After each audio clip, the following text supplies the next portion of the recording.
This is the Aftermarket Radio Network.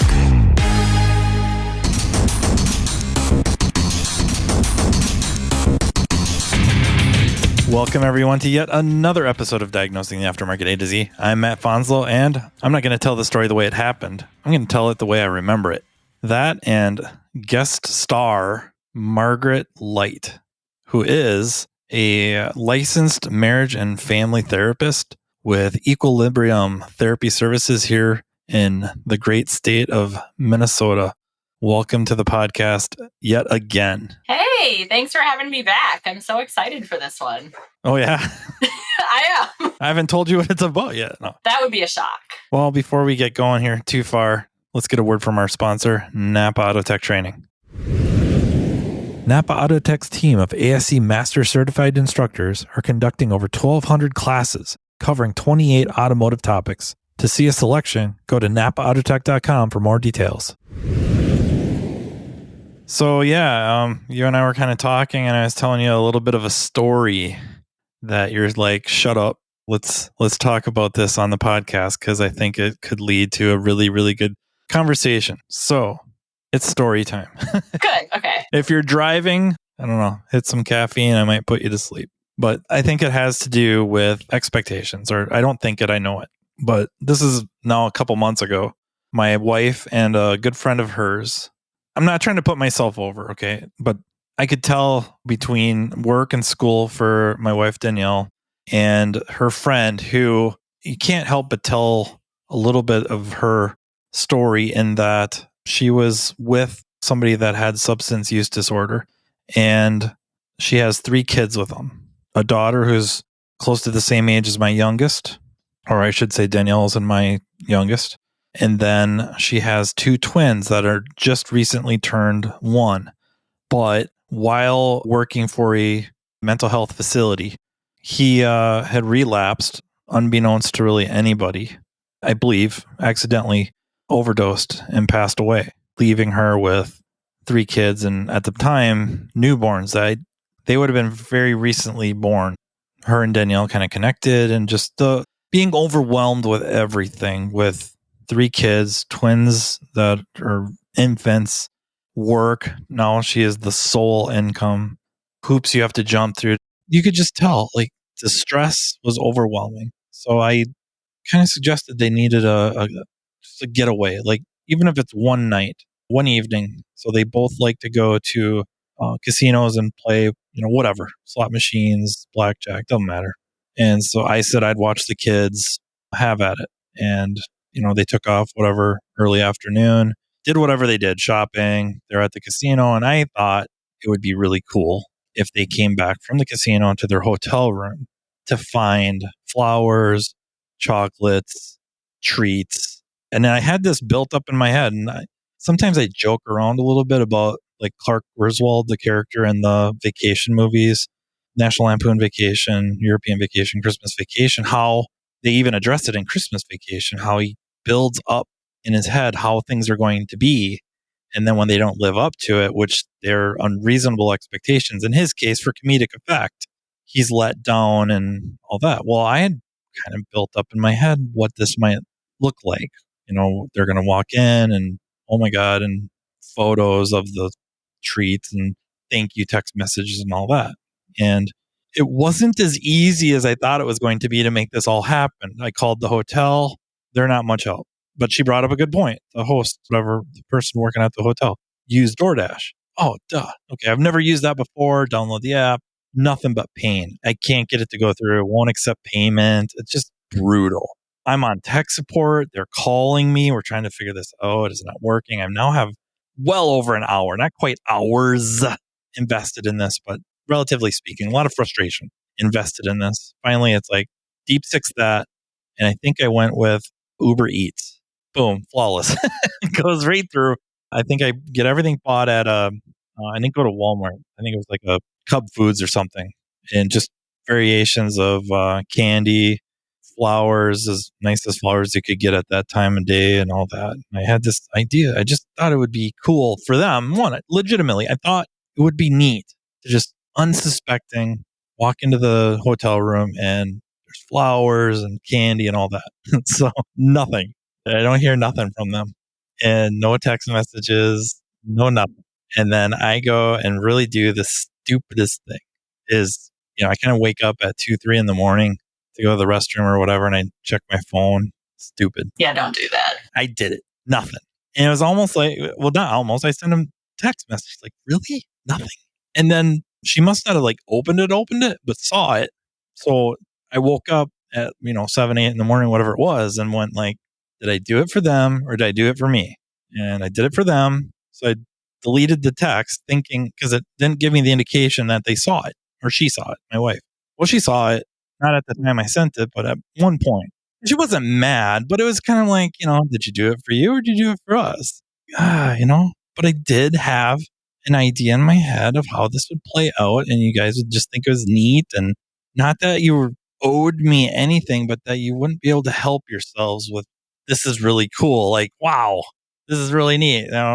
More story is they didn't walk in and there's like, whoever put the stuff in the room didn't put any effort into it. They just threw it all on the counter in bags and everything. It was not like they didn't grasp nothing. What I was trying to accomplish with this. That's how they work. It's just like, really? Like, you can't put yourself into this spot where, hey, I know what you're trying to do. Like, make it feel neat, something special. No, it's like they're in the bags and whatever. It meant a lot to them. They did say thank you and all that. I guess I'm not trying to defend them or anything, but in a way, I think I took a little bit from it because of the comment of like, really nothing? Because I was disappointed. Like, oh.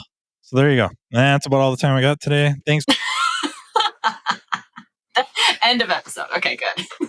So you had expectations. I had a massive social construct in my head of how this was going to play out, and it's scripted. Okay, quite that far, but I absolutely did. I had an expectation, even though I didn't really view it that way. I thought it was just common courtesy, honestly. That's what I labeled it. Right. You had expectations for them, and you had expectations for the Uber Eats person. I did. Yeah, Uber Eats doesn't do more than bags.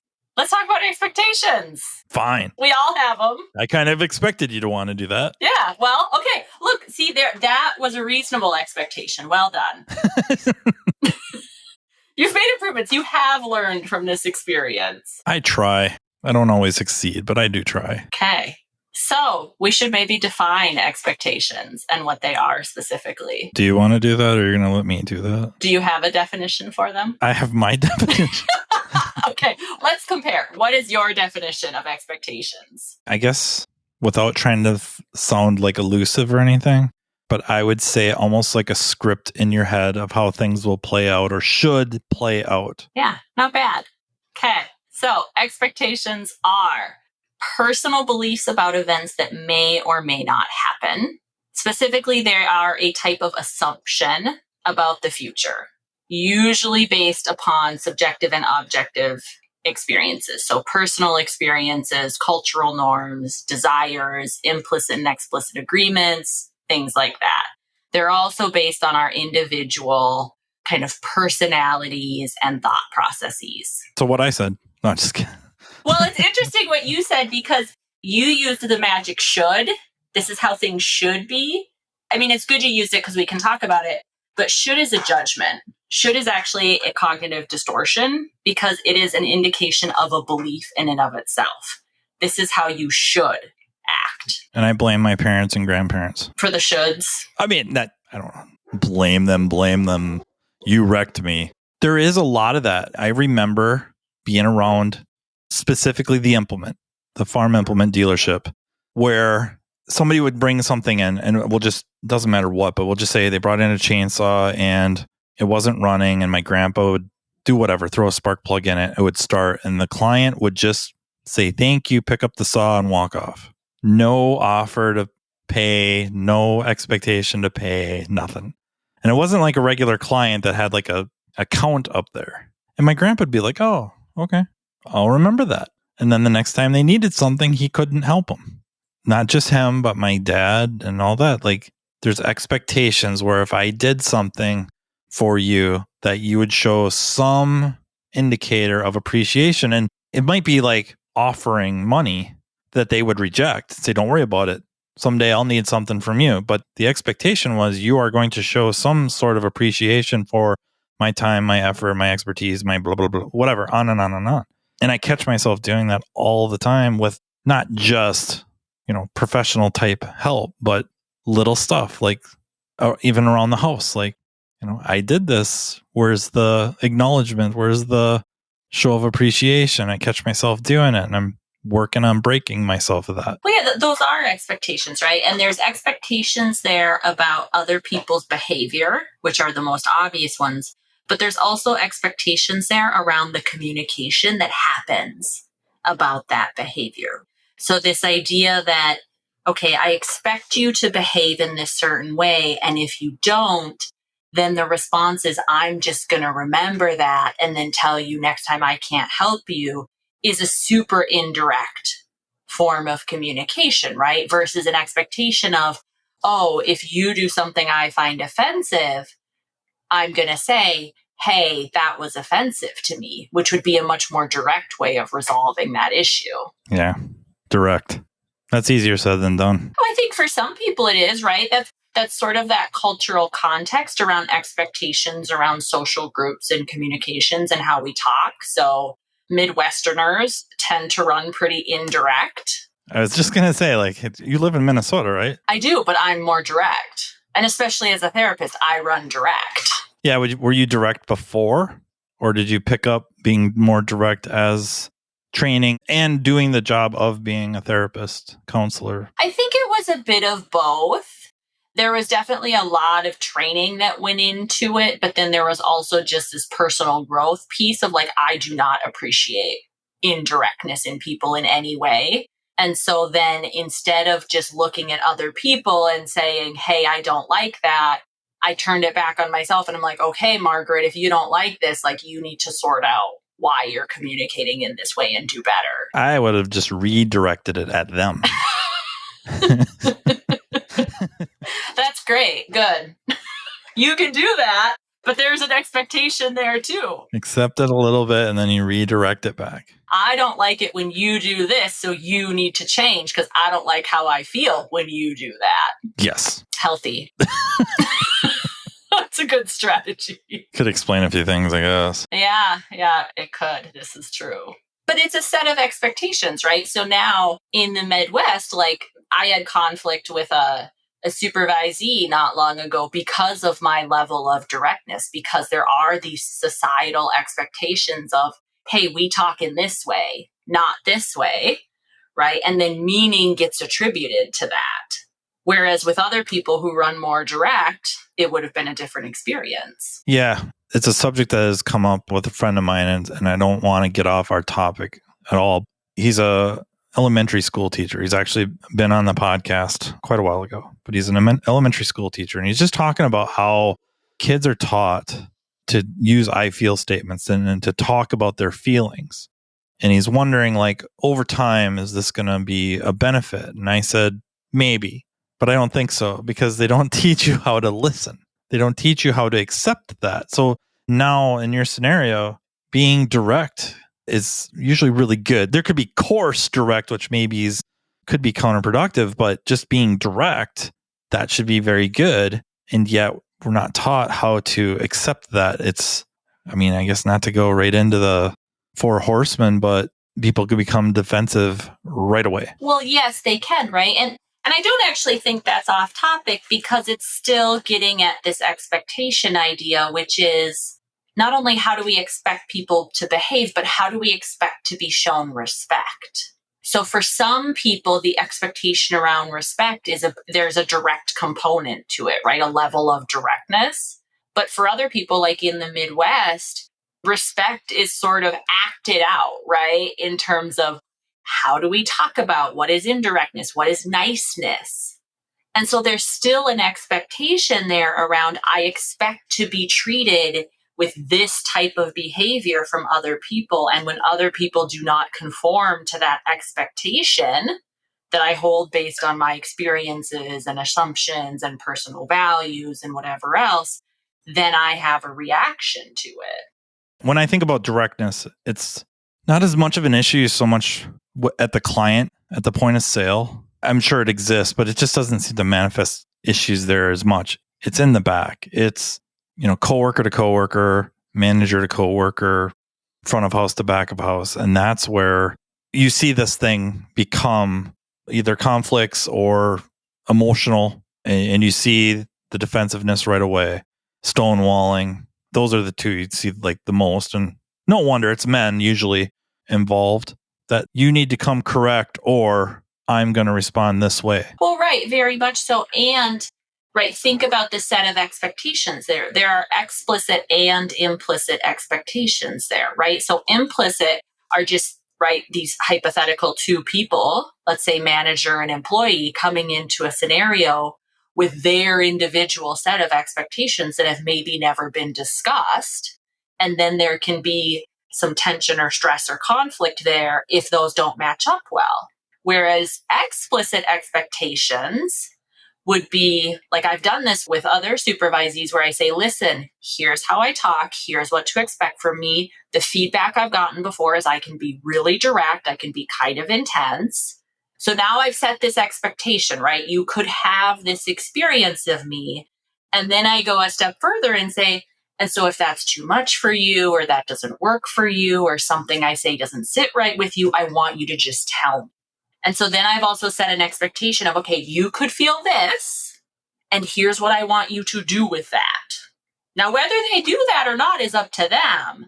But as a manager now, I fulfilled my role of, okay, I have warned you. I've told you what to do. We have something explicit. And I then give you an opportunity to say, yes, I'm okay with that, or no, I'm not. I don't think I can do that. Yeah, that's not taught really anywhere. Right. Yeah, I was just thinking that, right? That like, that's a therapist skill that isn't necessarily a management training skill that I think is commonly done, but it makes a ton of sense to do. NAPA Autotech training sessions are being conducted day and night in a town near you. This training caters to every level within your organization, be it a mechanical assistant, a mechanical specialist, a technology specialist, or a driver safety calibration specialist. Imagine a one-stop shop training partner in NAPA Autotech that will lead your team to a path to greatness. Autotech's entry-level Build-A-Tech classes convert the untapped potential of your new hires into money-making mechanical specialists. Autotech's higher-level tech update classes introduce specialists to the world of ever-changing technologies, which prevents your shop from getting technologically stagnant. Remember, if you're not moving forward, you're falling behind. And, turning to the front of the store, the Autotech Service Advisor class is an awesome way to hone your client advocate skill set, ultimately benefiting the customer through an improved vehicle repair experience. But it doesn't stop there. Imagine an electric vehicle class that takes your specialist well past the mundane, yet necessary safety topics. Well, it's here.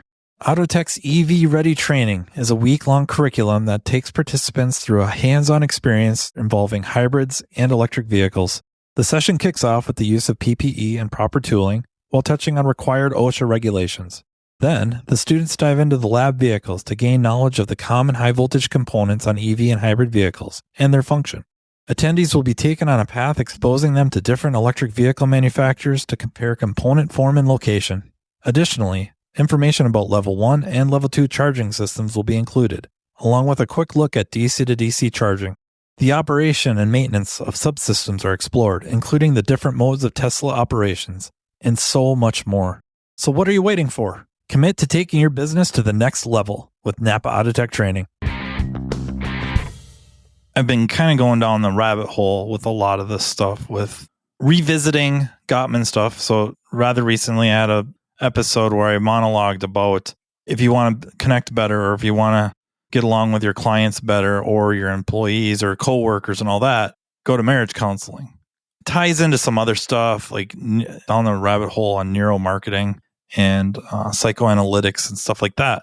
But I keep coming back to really a lot of the stuff the Gottmans have laid out. And I explained in the episode that you're going to hear them mentioned a lot because you should, because in our world, which I'm probably saying a name people are unfamiliar with, which is kind of sad. So hopefully they look into them. But the Gottmans are to relationships, and I'm speaking vaguely, as somebody by the name of John B. Haywood is to internal combustion engines. and how they work and what goes in to make them work and why they work the way they work. That's kind of where the Gottmans are, as a rather loose, but I think an okay comparison. And the skills they talk about, the only reason I know about them is because I started reading about all this other stuff based off a lot of studying I did for substance use disorder, and then conversations with you, and then going down the road of the organism that is an organization of individuals working together, forcing my hand or forcing me into these subjects. And there you sit. Like, I think we've almost, as a society, have turned I feel statements into almost trigger words. You know what I mean? Almost like people say, like, oh, you got to work on your communication. And you hear communication, you're just like, oh, God. Okay, yeah, let's work on our communication then. What does that even mean? You know, it's like a vague statement now. They don't dive into what does that mean to validate? What does that mean to state a feeling? And yes, it helps to start out with I feel, but if you go to somebody without a feeling, what are they going to do with that?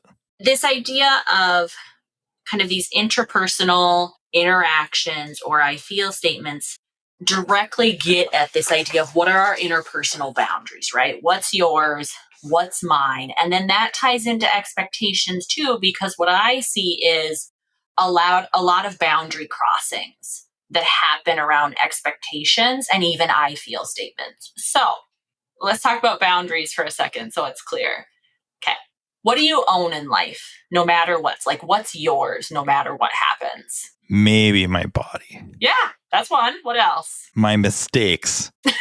True, right?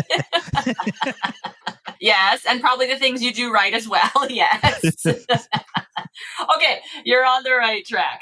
Thoughts, feelings, actions, beliefs, personal values, morals, personality. To some degree, we own our property, right? We can lose that though. Our physical body to a certain degree. I mean, as long as we're not harming other people, we own our physical body. The place I see it, people get in the most trouble though, is around thoughts, feelings, beliefs, emotions, stuff like that. Because sometimes what we see happen with I feel statements is, well, I feel hurt that you think that. Okay, you're allowed to feel hurt about that.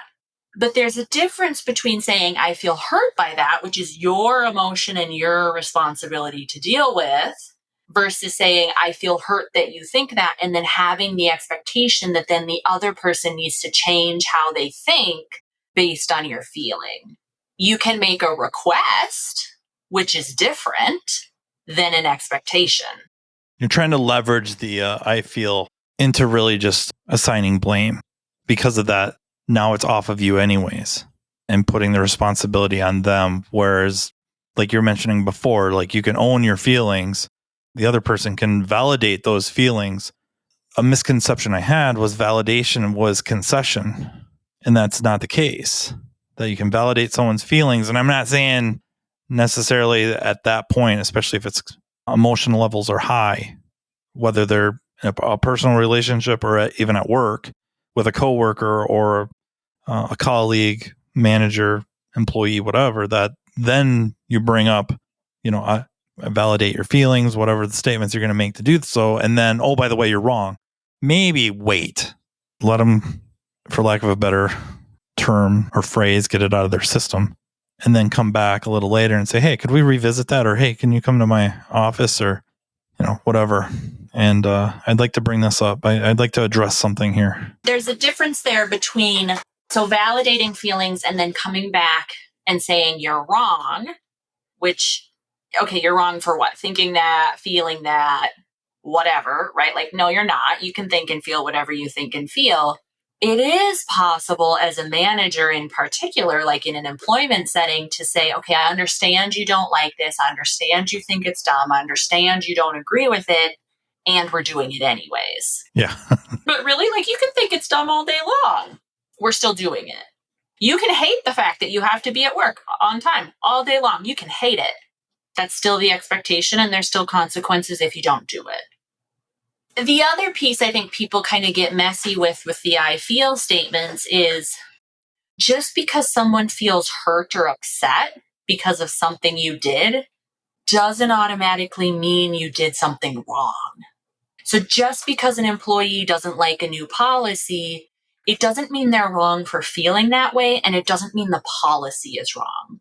Just like if your boss asks you to stay late and you say no, it doesn't mean they were wrong to ask, but it also doesn't mean that anybody was wrong to say no, right? Where things get messy is when there's usually an unspoken expectation around, well, if I'm unhappy about this, you will change. Or if I ask you to do this, I'm not actually asking, I expect you to say yes. Yeah, you can only experience a negative type of a feeling if you've been wronged somehow or something is unjust. That's not necessarily the case. What do you mean? You can only experience a negative feeling if? It's a misconception. Like if I feel hurt or I feel wronged. Correct, yes. It isn't because I was actually wronged, or vice versa. You know, there's people do the wrong things, but they made whoever feel very, very good. Right. That's another cognitive distortion. We call it emotional reasoning. I feel this, therefore it's true. Not necessarily. Sometimes, but not necessarily. Right? That's another assumption. I assume if I feel hurt, somebody did something hurtful. Maybe, or maybe not. And this is also the place where we get into expectations can both help and hurt, right? So like with the work example, if the expectation is I ask you to stay late and you're going to say yes, and then you say no, that discrepancy between expectation and reality sets you up for a certain emotional experience. If you walk into that with a different set of expectations, it could set you up for a different emotional experience, right? If I walk into this scenario and don't expect you to say yes, and I genuinely think like I have no idea and I will figure it out either way, well, then if that person says no, that emotional experience might be different. So we can actually do a lot for ourselves in terms of emotional regulation, whether it's at home or at work or at the grocery store, if we can be aware of the set of expectations. And it even influences our thinking. So like at the grocery store, if I expect the cashier to be super friendly and bubbly and then she's not, I might walk out of there being like, oh, what a witch.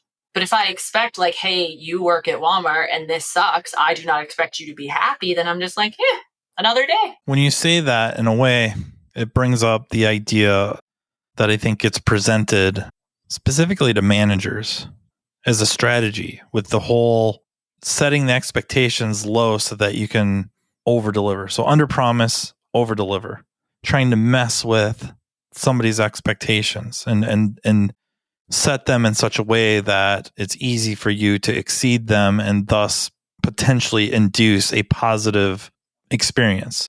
I think it's a bad long-term strategy, but that's kind of what I feel like, or what pops into my head when you're bringing up some of those scenarios is that if I set this expectation really, really low, or I help lower your expectations. Well, yes. So it operates on a certain set of assumptions. So this is a super good example because so we had to bring the car to the body shop a few months ago. You let Hawken drive again.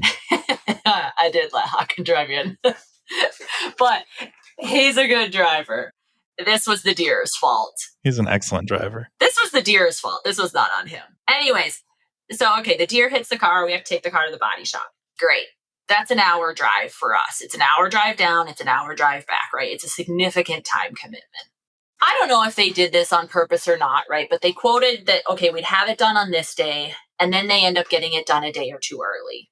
So hypothetically, this could be one of these low expectations, but then we over deliver and you're going to be happy. But it's based on an assumption that the people you're over delivering to, that's going to work for. And so for us, right, I work 410s. He works a lot. He was actually traveling. Now you've called me. I had this blocked into my schedule in one way because it's this 2-hour drive before I talk to you and get the car. Now I'm stressed. I am not happy about this. Like, I'm not mad, but now I'm stressed. Like, you are not getting 5 stars from me because you got it done a day early. It's going to be about your service. So even that premise is based on this assumption of like, oh, they're going to be able to whip right over. This is going to be convenient for them. They're going to be so impressed. And like, none of that was true. I know it's taught that way. Get it done sooner than you say it will be. Have it priced lower than what you said it would be. You just keep stacking these lower expectations so that you stack the odds and they're going to be more impressed, develop more trust in you. And I think it's a bad long-term strategy. It's going to work at first a little bit, but a far better long-term strategy would be set the expectations high and dare not to meet them. That's that wow factor. That's where they expect excellence and you continuously deliver it. That's where you get the dedication, that loyalty, the word spread. They have no problems speaking extremely highly of you. Going to a movie and they just downplay the movie, and then you go and it's like, oh, it wasn't that bad. Are you necessarily going to go around and tell all your friends, like, you got to see this movie. You have to see this movie. It's so good. You got to see this band in concert. They are so good. It wasn't because everyone told, or not everyone, but the band or the marketing told you it's going to be like, it'll be all right. It's cheap here. It's inexpensive. It'll be a good way to spend a couple hours. And then wow, it's better than you said it would be. Wow, this is great. It's a fascinating strategy because when we look at what actually develops trust in any type of relationship, whether it's personal or professional or a person, an organization, trust does not come from low expectations. Trust comes from consistency, reliability, and things being realistic. Trust doesn't come if I expect something that's totally unreasonable and then it's not met, right? That destroys trust, actually. And just like if I don't expect much from you, it probably means I also don't have much trust or faith in you either. Exactly. So Hawkins at hockey today. I trust that he's going to come home after hockey, but I also expect it. And every time that happens, that trust strengthens because I'm like, right, I have 10 years of evidence that tells me this is what happens. So I can both expect it and have trust in it. So yeah, we have expectations that they'll eventually get their car back. I mean, we already got it back. It was a few months ago, but someday you'll get the car back. So we did. We got the car back. Okay, great. And as I'm driving home, this is our brand new car. It's a 24. I noticed that it's pulling to the right. Who was not expecting the brand new car that just got done in the body shop to be pulling to the right as I was leaving the body shop to drive an hour home? That did not line up with expectations. I mean, that's what you get. That's what you get for having expectations. And that's what you get.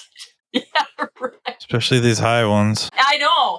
Was that a realistic expectation to think my car would drive straight? It was. It was. Honestly, you're supposed to get it back, and it's, as far as you can tell, the way it was before the collision or accident or mishap. Yes, and to be clear, it wasn't pulling to the right after the collision. Yeah, right. Oh my God. Right. And so then of course, right, so I make a phone call and I have another set of expectations about how this complaint is going to be handled and greeted, right? Yeah, with embarrassment, probably. An apology was sort of my minimum of like, oh my gosh, I'm so sorry. Yes, we'll take care of that for you, blah, blah, blah, blah. And then there's another set of expectations about, okay, when I take this car back and I drop it off and you fix it, okay, great. I come back and I have a set of expectations about how the keys are going to be handed over, right? What was not part of my set of expectations was when the front desk person said, oh yeah, I'm glad we could get this fixed for you. Sorry that happened. I hope you'll still give us a good Google review. Oh. Right. Okay. So what are the expectations of that person in that scenario? And what are mine in that scenario? And we are not on the same wavelength on that moment. It makes me wonder, partially, how are people compensated? I think maybe the last episode I talked about something called the Cobra effect. But essentially it's about setting rewards. And then people work the system to maximize the reward. And you may get repercussions you didn't foresee, negative things happening or bad things happening. So in this case, if their rewards, compensation or recognition or whatever are based on customer service indexes or reviews, the focus isn't on let's get the car right, let's get the review. And they're not necessarily winding it back going, if we properly service this vehicle or we properly repair this vehicle, they are more likely to leave a good review. That is how I'm going to get the good reviews, instead of kind of like the salesman thing where you ask for the sale. ask for the review. That must work with some people though, or maybe more people than not, where, well, I had to bring it back, so I'm not going to give them a 5-star, but I'll give them a 4-star. And if they just average 4.5 stars, 4.2 stars or whatever, they're happy. And it's driven because when people are asked for something, they generally do it. And it's hard for them to leave really bad reviews for not like a horrible experience. So it's just like playing the game. It was a fascinating experience. The one thing I will say, there at least was no boundary crossing in that request, right? She owned it. Like, I hope you will do that. Okay, well, you can hope that all day long, right? The problem is she's talking to a therapist who's like, yeah, people hope for lots of things. Doesn't mean I deliver. Who cares? But there was at least no boundary crossing there, right? It was, I hope you'll do this. Okay, great. Hope for that. Did I do that? No. Yeah. And there's also an interesting thing there around expectations around how do we expect the other person to experience this moment with us, right? And does that line up with reality? So I'd be so curious to know what her expectation was. What did she expect my experience of that to be versus how I actually experienced it and how much of a discrepancy was happening? That's not normally how things are discussed in our world. So you may have found another subject to breach in your growing educational career, because I think that is an important one. We just don't think that way. You don't, just to kind of twist it a little bit. Well, it's interesting you bring that up because I'm teaching this personnel development and management course in November here at Super Saturday. And there is a section in there around what do we expect from people during development, right? We have an employee, we've identified an issue, we've developed a plan to address the issue, we've actually done that with them. Now, what are our expectations around growth and development? And I think for a lot of people, there is an expectation of, well, I've told them this isn't okay, I've trained them on how to do it, now I expect them to do it. And what we actually know about human performance and the brain is that isn't how it works.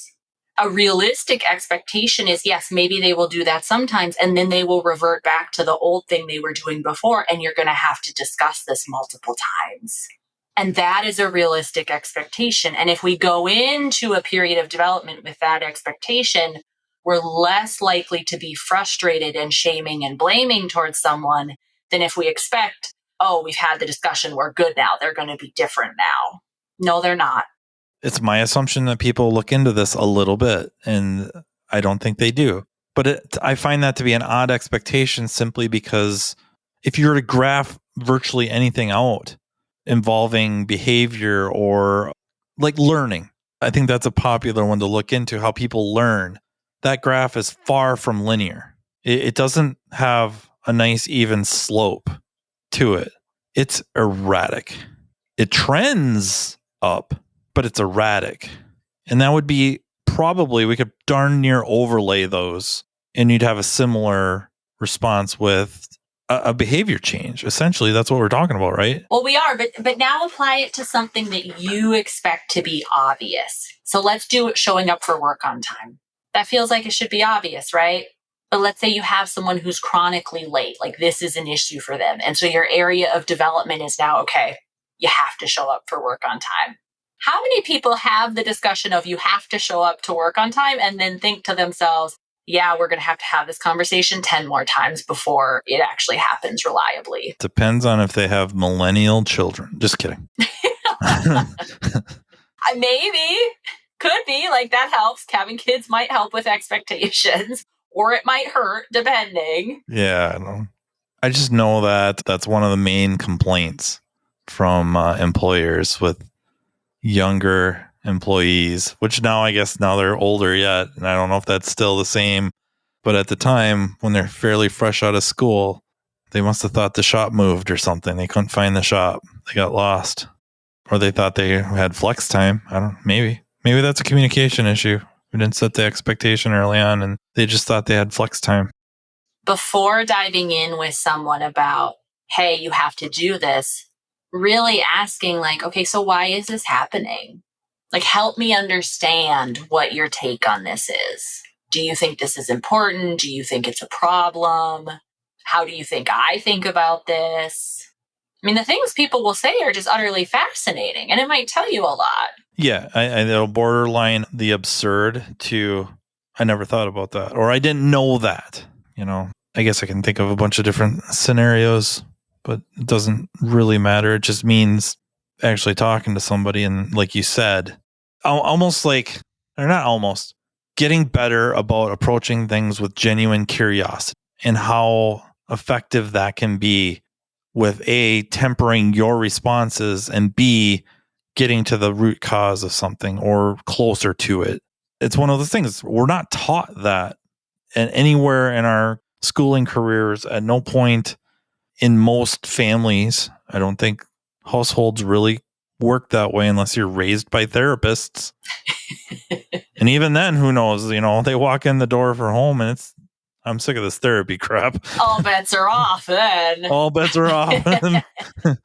But yeah, approaching with genuine curiosity helps a lot of that communication stuff, and learning while you're asking questions, your expectations versus their expectations versus how they're, explaining or addressing not meeting those expectations without you setting really, I don't know if traps is quite the right word, but do you have expectations of how things are going to be? And if they're not that way, it really doesn't matter what you say. It's going to be firmly rejected. Where if you're genuinely interested and curious, it just changes ever so slightly, but very meaningfully, your attitude towards what they're going to say. The key with expectations in the workplace is you get to have some expectations around performance and observable behavior, right? So like showing up to work on time is an observable behavior that we can measure.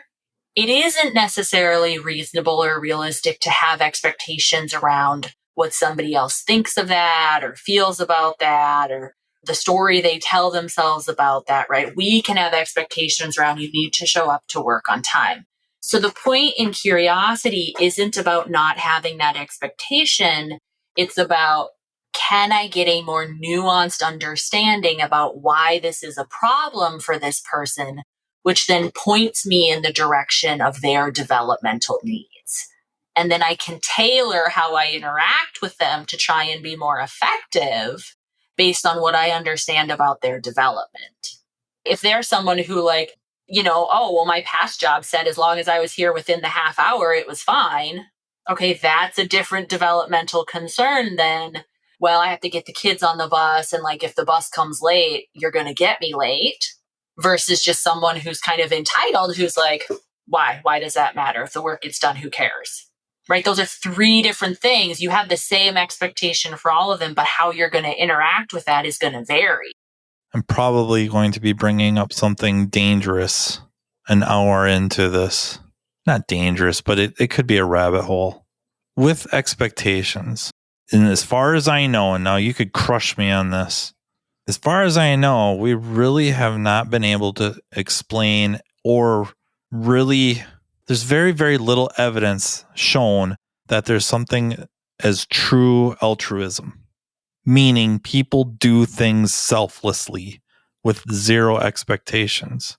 I think in very maybe specific situations they might, but I don't know that it's actually true that expectations aren't fundamentally bad, but the problem is when does it cross the line between reasonable and unreasonable, and therefore because true altruism might not actually exist, we're going to have expectations. So now how do we regulate a little bit? And some of it's going to be feedback, obviously. I might think my expectations of what you're going to say on this podcast are reasonable. And then you say whatever, and maybe I challenge you on something about it and find out, oh, no, Matt, those were unreasonable expectations or whatnot. Is there a way to regulate on your own if you don't have the benefit of good feedback? Another way to think about expectations, or another definition for them, are either firmly held beliefs or predictions or inferences. And so what that tells us, and where people get into trouble with expectations, is kind of at the intersection between expectations and cognitive distortions. I think this, therefore it's true. It gets very black or white. You should be this way. Everybody thinks the same as me, right? That's that generalization. And so if your expectations are intersecting with those cognitive distortions, it sets you up for conflict with other people and the world at large. Or let's say there's been a poor sample size, right? Let's say you're doing something illegal and you've done it 56 times and you haven't been caught. And so then there's the expectation that, oh, I can do this and nothing bad happens. Well, what happens on the 57th time when you get caught? That was an unrealistic expectation because it was illegal. Sure, you could get away with it, but the idea that that's going to hold out forever, how realistic is that? And so it's this process not only of feedback but developing some personal insight into, can you catch your own expectations? And can you start to modulate those and recognize when they don't line up with reality or the reality of who someone else is? This is a funny personal example, but it's between you and I. So tonight when you texted me and you're like, what time does this work for you? And I said, well, to Matt, what time does it work for you? Hypothetically, my expectation is Matt's going to send me a time. Matt did not send me a time. Nobody that knows Matt is remotely surprised. Correct. Exactly. That's the point, right? Is in my interactions with some friends, it would be reasonable to expect a time. That's what they do, right? And so it would be easy to walk into that scenario with you and be like, okay, this is what's going to happen. And then I'm taken aback by what happens next, which is Matt does not send a time. But if I could keep in my head the reality of who Matt is, I could be like, all right, yeah, he's going to say something and you're going to have to select a time. Redirect. But that's that process of as a person, we have to modulate that and we have to assess, am I putting a set of expectations on this person or this scenario that doesn't actually line up with the reality of that person or the scenario? Same thing with me. If somebody comes to me and has an expectation of, okay, Margaret's going to be super nice and gentle about this, well, maybe or maybe not. Yeah, they're like, I thought she was from Minnesota. I thought she was nice. Yeah, what the heck? I know. It's a disappointing moment. We're supposed to be more like Canadians. Jeez. Yeah. I like to employ something called verbal Aikido. Just redirect. Redirect. Is that what you were doing? Yeah, it doesn't work in fistfights, but Aikido is pretty good and verbally. I don't know what I do. You're indirect. I have no strategy. You're indirect. You sort of allude to things and then people are left to I think that means this. Yeah, I'll let you infer, and then when you're wrong, I'll just make sure you know you're wrong. And then yeah. It was very bad of you to be wrong, too. It was very bad. How dare you? I'm so disappointed. My expectations were not met. Yes, and lucky for us, we have all learned that your disappointment is yours to manage and nobody else's. I think your wife should use that on you the next time you're disappointed. In the next few minutes, I'm sure. Oh, man. I almost feel obligated also to bring up something that seems unrelated, but I find it just intertwined.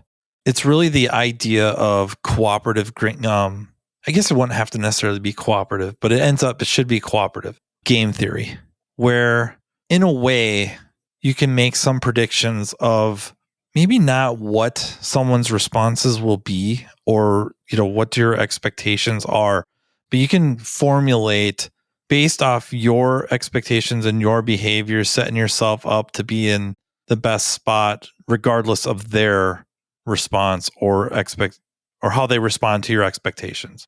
And the example would be, and this, I guess I'm going to apologize because this is really off the cuff, but the example of this would be the prisoner's dilemma, which I don't know if you're familiar with that, but it's essentially two people have gotten caught doing something illegal. They're stealing televisions and they both get caught, and then they're a team, but the police put them in two separate rooms. They're not allowed to talk to each other. They're not allowed to strategize. The police officers go to them separately and give them scenarios where if you admit fault and they plead innocent, you're going to end up spending a lot of time in prison. And if you admit guilt and they admit guilt, you're going to spend less time in prison, but more than if you plead innocent and they plead guilty. So the best case for you would be you deny, plead innocent, and they plead guilty. That would be the best for you. But if they plead guilty and you plead guilty, you're going to serve a fair bit of time. And it turns out that the cooperative scenario is the best consistently. And this is proven, and again, I'm doing this off the cuff. They held some contests for people to write small programs using game theory against one another. It was very simple, where basically it was just X's and O's. You could either be cooperative or uncooperative. And what they found was the programs that were the most cooperative consistently were the most successful. And I guess where I'm going with that is going in with such thoughts of what your expectations are versus the various ways people could respond and how you would respond. If your intent is more cooperative consistently, you're going to put yourself in a much better position over time, regardless of what they choose. Correct. Yes. And so therefore, it's a subject I want to keep diving more into because I think it's a rabbit hole, but I think it holds a lot of information for us to make decisions, not just business wise, like big business versus business and marketing and stuff like that, but also interpersonal. Well, 100% true. It's a good point because I think there is a little bit of a misconception in the world that kind of evolutionarily speaking, we've evolved to be selfish, which isn't actually inherently true because humans are inherently social beings and we've organized into these social structures because we do better when there is some degree of social cooperation, right? That is how we function best. Our brains structurally are actually wired for that. So that belief is A, just inaccurate, but B, when we kind of look at it in modern life, in my world, we call it relational thinking, which is there's you, there's me, and then our relationship is its own separate entity. And the relationship does better when you and me don't focus on you focusing on you and me focusing on me. But if we're both thinking about what is best for the relationship in this moment, so even if my partner is behaving badly, it is best for the long-term health of the relationship that I pull myself together and do not reciprocate. And it's actually the same thing in business, right? There's this certain degree of systemic thinking of what is best for the business long-term. And it isn't, hey, I have an employee or a manager who's being a jerk right now. I might want to fire back and be a jerk back, but actually what's best for the long-term health of the business is if I maintain control of myself and think through this and step away or whatever it is. That's best for the long-term culture of the business, which is going to drive all that other stuff. And so there's also a set of expectations there, right? We can learn to expect that type of behavior from other people. So if I'm having a bad day and I go low, do I expect the people around me to sync with me? Or over time, do I expect that they're going to pull me back up again and I will do the same for them? Which is both expectation and trust. It's back to the trend. It's back to that graph we're talking about where if you were looking at everything very granularly, that there's going to be specific times where you were really low and others were low too. I don't mean it necessarily blame, but maybe a little more cause and effect, partially because you were low. Yes. So we call it differentiation. You're actually talking about a known concept, which is my ability to maintain myself while in a relationship with another person. So how much can I, even when you're experiencing an intense emotion, maintain myself and not get sucked into the vortex of that? And the more we strengthen that differentiation, the better relationships tend to go, right? If you're getting sucked into that lowness with your partner, then nobody's doing relational thinking and things suffer. So I think granularly that happens from time to time, and maybe especially early on. But over time, especially that trend, you're going to see more and more often they're bringing you up and vice versa. I think people just get so focused on these single points, they forget about the trend. And it doesn't matter what we're talking about. It could be shop owners. I'm telling you, like if they get a bad check, they're talking about new rules of we're not taking checks anymore.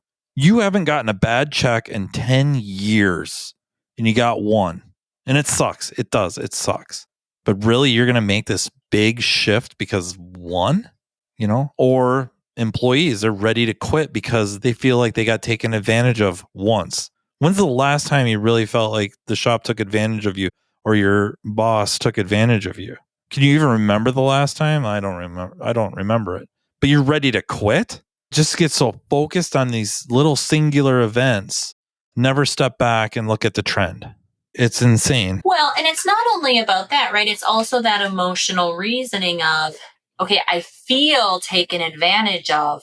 Was I? Yeah, true. Like that actually matters. Because if somebody actually did take advantage of you, I might support quitting in that scenario. There's a difference between feeling it and it being reality, right? And so even with the check scenario, okay, I feel that this was a big deal. Well, okay, if it was a $50 check, maybe it wasn't. If it was a $5,000 check, maybe it was. So maybe there does need to be a rule shift there. So some of it is like not only the trend, but is it reality? How big of a deal was it? If it was reality, like there's some nuance there. Where do you really go? I mean, just on the expectations, because that's what we're talking about is almost by position or by wherever you are on the hierarchy of the business, kind of checking your expectations. And then I think the big one is where and how do you start communicating the expectations?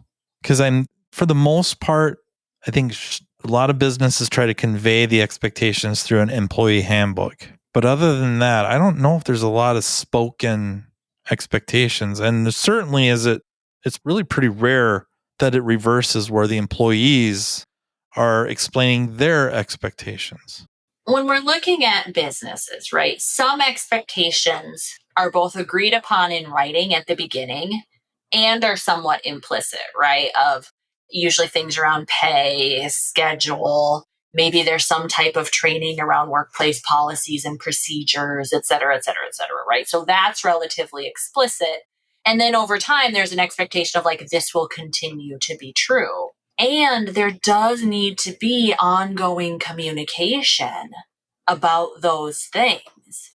We can't just have the conversation once and then expect someone's going to retain all that knowledge and keep doing it. And also, things shift and change. And so we have to be kind of continually both communicating our expectations and giving the opportunity for some feedback of, do these still work?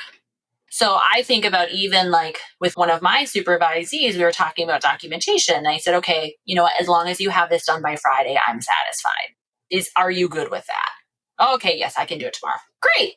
It was easy, right? And then if it's not done on Friday, then I follow up. Hey, where's this at? What's going on? And then I check. And then over time, we just keep doing that. And sometimes you can even reverse it of, okay, when do you expect to have this done? And then you follow up if that isn't met, right? Okay, I thought you mentioned this would be done on Tuesday. What's going on? And so sometimes it's not even about explicitly saying this is an expectation. It's just that open dialogue where we're continually going back and forth. It helps us set expectations of this is what the week and life is going to look like. Where we actually get in trouble is where there's not communication and we're operating based on unspoken expectations, which are really just assumptions. And usually ends up conflict somewhere down the line, big conflict. Because, there was no expectation. Well, okay, there was expectations, but I kept mine to myself and you kept yours to yourself. And then everybody assumes everything and then it blows up. Right, exactly. And so if we have really good communication in general and we're dealing with reality, the expectations are there. We know them.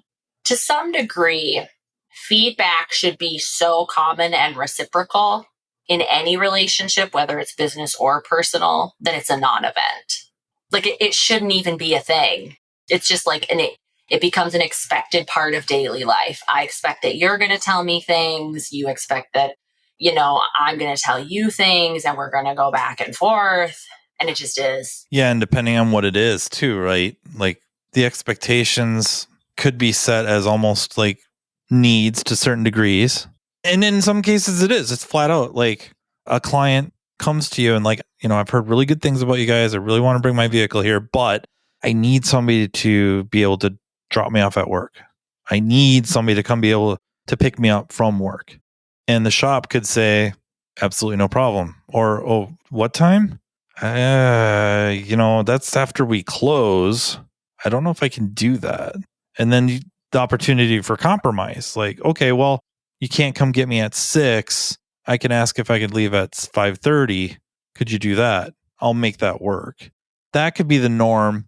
And that's, client to business type conversation like that seems a lot easier because they're paying the bills for us. They're giving us the money that we get to redistribute in the shop. Now we reverse that to employee, manager, owner type things where I need this from you.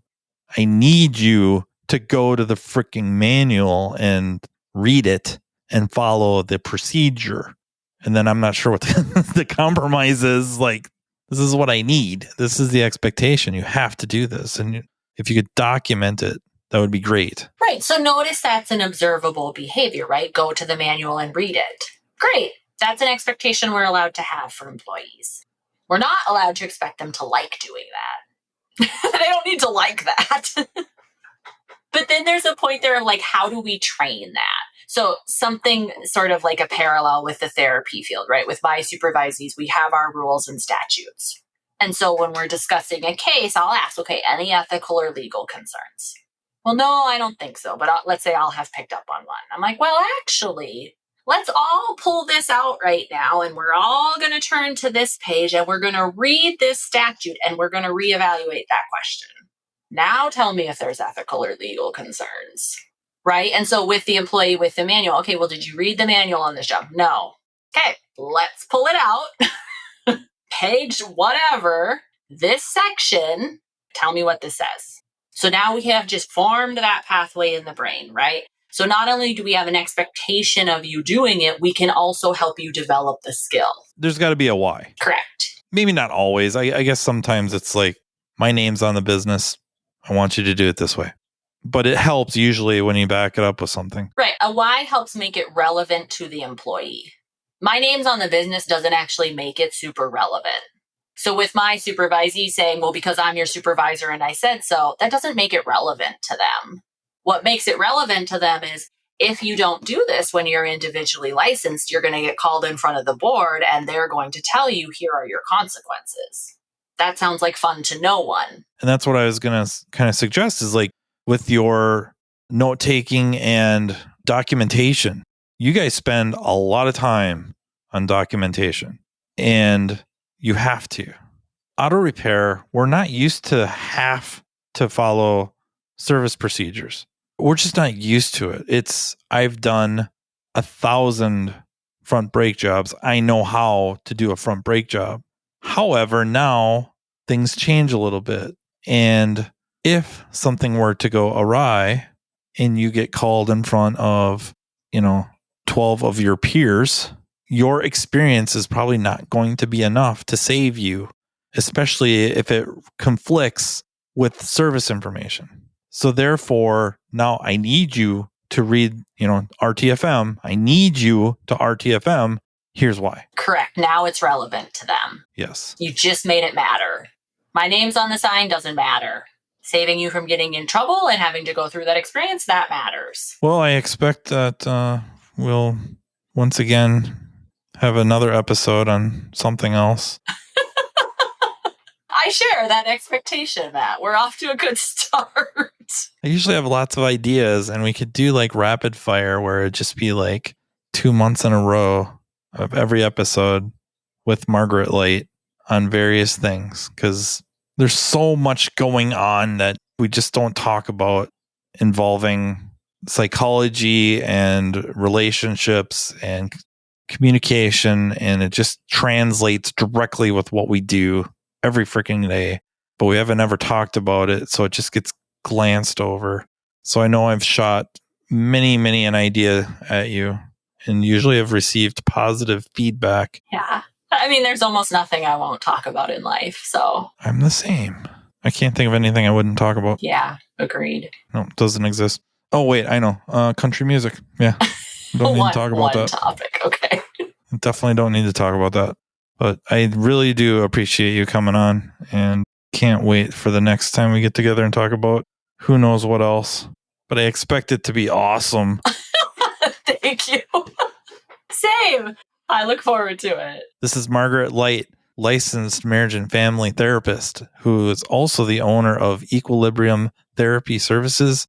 Look her up. She's licensed for the state of Minnesota, and she has a blossoming career and instructor-led classes at some of our trade shows, expos. She will be at Super Saturday. Definitely check her out. And then hopefully in more and more, because she's going to bring just a different angle that we have not gotten in really forever. I can't think of anyone that's bringing these topics in from the angle she's bringing them in at. And so it'll be a really good breath of fresh air. And I mean, it's all about perspective. We all need more and more perspective, different perspectives. Thank you. I appreciate that. Well, it's true though. I mean, usually it's a great gift, a different perspective. If you can see something from a different perspective or acknowledge it even, for crying out loud. But yeah, thank you again for listening. And thank you to our sponsor, NAPA Autotech Training. Thank you to the Aftermarket Radio Network. And until next time, take care. You've been listening to Matt Fanslow, diagnosing the aftermarket A to Z on the Aftermarket Radio Network. Follow Matt on your favorite listening app. He's very interested in what you have to say. Let him know what you'd like him to cover and come on the show. Matt is all for advancing the aftermarket. Find Matt Fanslow on social media and connect or on aftermarketradionetwork.com.